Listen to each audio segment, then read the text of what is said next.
આજે હું મટર પનીરની રેસીપી લઈને આવી છું।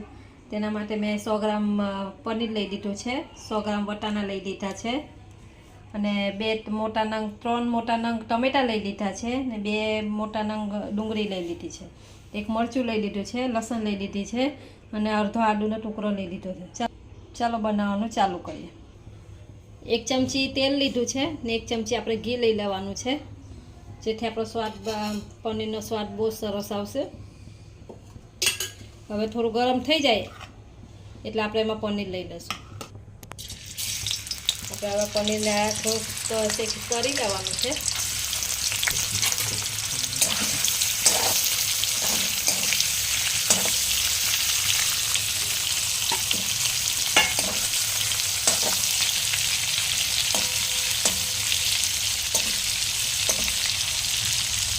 થોડુંક એવું આપણે તરાઈ જાય એટલે આપણે થોડું કોસેરું ગરમ પાણી લઈ લેવાનું છે, બહુ ગરમ નહીં, નવસેકું પાણી લઈને એમાં લઈ લેવાના છે।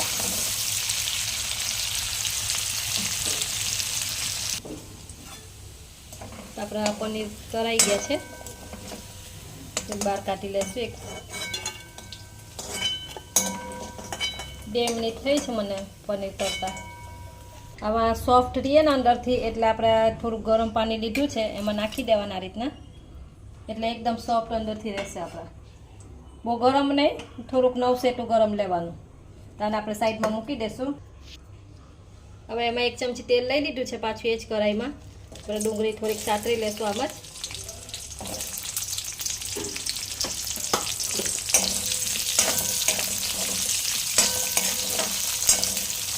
ડુંગળી થોડીક સતરાઈ જાય તે પછી આપણે આદુ, લસણ અને મરચી જે 1 લીધી છે એ લઈ લઈશું।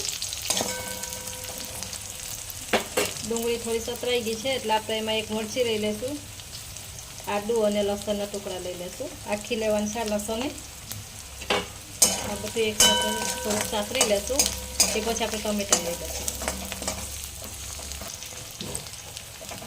હવે ડુંગળીને બધું સતરાઈ ગયું છે, આદુ લસણ નાખી હતી, હવે આપણે એમાં ટમેટા લઈ લઈશું।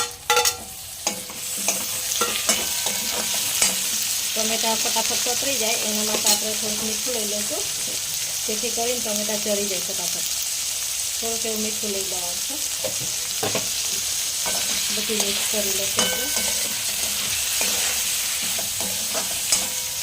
ફૂલ ગેસ નથી રાખવાનો, મીડિયમ ગેસ રાખજો।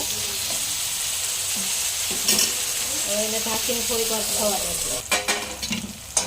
તો આપણે જો ટમેટા ચરી ગયા છે, હવે એને આપણે ગ્રેવી કરવાની છે એટલે ગેસ બંધ કરી દીધો છે, એને ઠંડી થવા માટે એક ડીશમાં કાઢી લઈશું।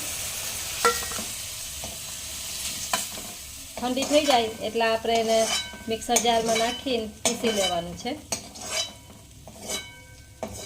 એને પેસ્ટ કરવાની છે આપણે। હવે એને પેસ્ટ કરીને હું તમને બતાવીશ। બહાર હોટલમાં મળે એવી જ ગ્રેવી આપણી તૈયાર થઈ ગઈ છે, જે આપણે બહારથી આપણે લઈ આવતા હોય શાક, આ રીતના જ બનાવતા હોય। તો આપણે એ જ કઢાઈમાં પાછું 1 ચમચી તેલ લઈ લીધું છે, થોડુંક જીરું લઈ લેવાનું છે, જીરું બહુ નથી વાપરવાનું આપણે। 1 તેજપત્તો લીધો છે, 1 લવિંગનો ટુકડો લીધો છે, તજનો ટુકડો લીધો છે, 4 લવિંગ લઈ લીધા છે, જે આપણે ગ્રેવી કરી છે એ લઈ લેશું। હવે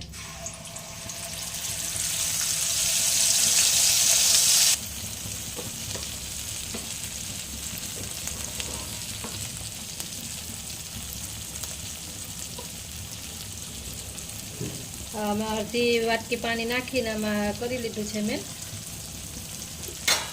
જેથી કરીને આપણે બધી ગ્રેવી તે ઉપયોગમાં લઈ શકીએ।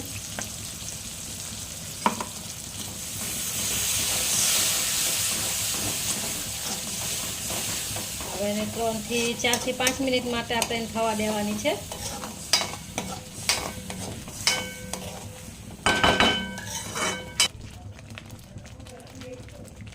અડધી ચમચી હળદર લઈ લેવાની છે, હળદર આપણે બહુ ઓછી લેવાની છે। આમાં અડધી ચમચી ધાણાનો પાવડર લઈ લીધો છે,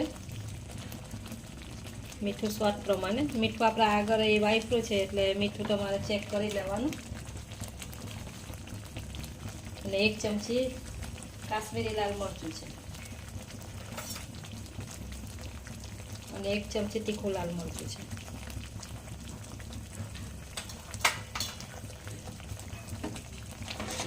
બધી મસાલા સાથે મિક્સ કરી લેશું એટલે આપણે આ ગ્રેવી જે થોડીક ચડી જાય એટલે મસાલાને બધું આપણે ભેગું થઈ જાય.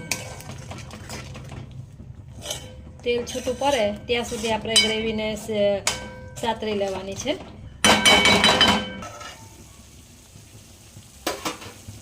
તો આપણે જો તેલ છૂટું પડી ગયું છે તો આપણી ગ્રેવી એકદમ સરસ સતરાઈ ગઈ છે. ગ્રેવી જેટલી સાતરશો એટલું જ તમારે મટર પનીર સરસ બનશે. એકદમ બાળ જેવું જ થાય છે. હવે આનામાં આપણે મેં બાફેલા વટાણા લીધા છે. જો તમે કાચા લેતા હોય તો આપણે જે ગ્રેવી નાખી તો એ જે વટાણા એમાં નાખી દેવાના.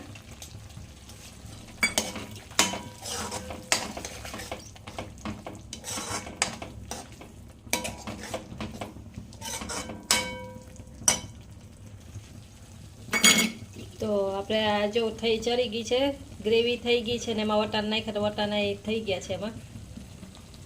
હવે આપણે એમાં પનીર લઈ લઈશું.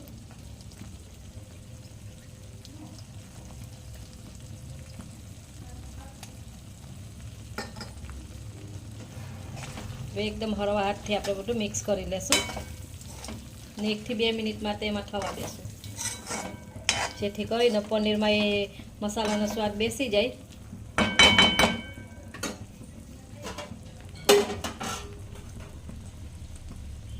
હવે અડધી ચમચી ગરમ મસાલો લઈ લઈશું આપણે.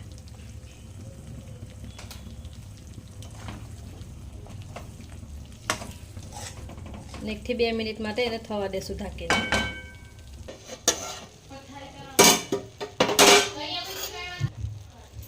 તો તમે જોઈ શકો છો થઈ ગયું છે. એકદમ તેલ ઉપર છૂટું પડી ગયું છે. હવે ઉપરથી આપણે થોડાક ધાણા લઈ લેશું. તો આ મટર પનીરની રેસીપી તમને કેવી લાગી તે કોમેન્ટ કરીને મને જણાવજો. ના વિડીયો ગમ્યો હોય તો લાઈક કરજો, નવા હોય તો સબસ્ક્રાઈબ કરી દેજો.